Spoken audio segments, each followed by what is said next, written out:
நான் இப்போ ஒரு படத்தை பத்தி சொல்ல போறேன். அந்த படத்தை ஹார்ட் பேஷண்ட்ஸ், ஆக்ரோஃபோபியா, முக்கியமா மூச்சு திணறல் இருக்கிறவங்க தயவு செஞ்சு இந்த படத்தை பாத்துறாதீங்க.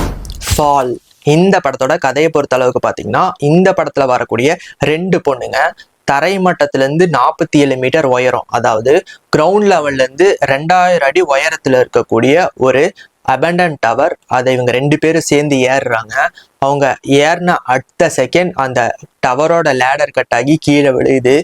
இதுக்கப்புறம் இவங்களுக்கு என்னெல்லாம் சம்பவம் நடந்துச்சு, அவங்க உயிரோட எப்படி அந்த டவர்ல இருந்து கீழே இறங்கி வந்தாங்களா இல்லையா அப்படிங்கிறது தான் இந்த படத்தோட மொத்த கதையே. இந்த படம் ஆரம்பிச்சு ஒரு 30வது நிமிஷத்துலயே நம்மளுக்கு மேல் மூச்சு கீழ் மூச்சுன்னு வாங்க ஆரம்பிச்சிருச்சு. சரி, இதுக்கப்புறமாச்சும் படம் கொஞ்சம் சட்டில்டா போகும் அப்படின்னு தான் நான் நினைச்சேன்.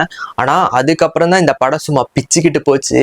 நான் ஆரம்பத்திலே சொன்ன மாதிரி தான் இந்த ஆக்ரோஃபோபியா, அதாவது இந்த உயரத்தை பார்த்தா பயம்னு இருக்கிறவங்க, முக்கியமா இந்த மூச்சு திணறல்லாம் இருக்கிறவங்களாம் தயவு செஞ்சு இந்த பர்னிச்சரை தொட்டு கூட பாத்துறாதீங்க.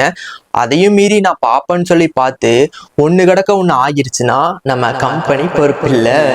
சரி, இவ்வளோ சொல்றியே, இந்த படத்தை அப்புறம் யாரு தயா பாக்குறது அப்படின்னு சொல்லி கேக்குறீங்களா? இந்த பயம்னா என்னன்னே தெரியாது, இந்த பயோஸ்கோப்லாம் நான் லெஃப்ட் ஹேண்ட்ல டீல் பண்ணுவேன் அப்படிங்கிற மாதிரி ஆட்களா நீங்க இருந்தீங்கன்னா உங்களுக்கு தான் இந்த படமே. இந்த படம் நெட்ஃப்ளிக்ஸ்லையும் அமேசான் பிரைம்லையும் அவைலபிளா இருக்கு. உண்மையான த்ரில்லர் நீங்களும் ஃபீல் பண்ணணும்னு ஆசைப்படுறீங்களா?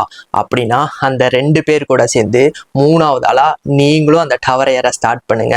நல்லபடியா நீங்க கீழே இறங்கி வந்துட்டீங்கன்னா உங்களோட எக்ஸ்பீரியன்ஸ் எப்படி இருந்துச்சு அப்படின்னு சொல்லி நம்ம கமெண்ட் பாக்ஸ்ல கமெண்ட் பண்ணுங்க.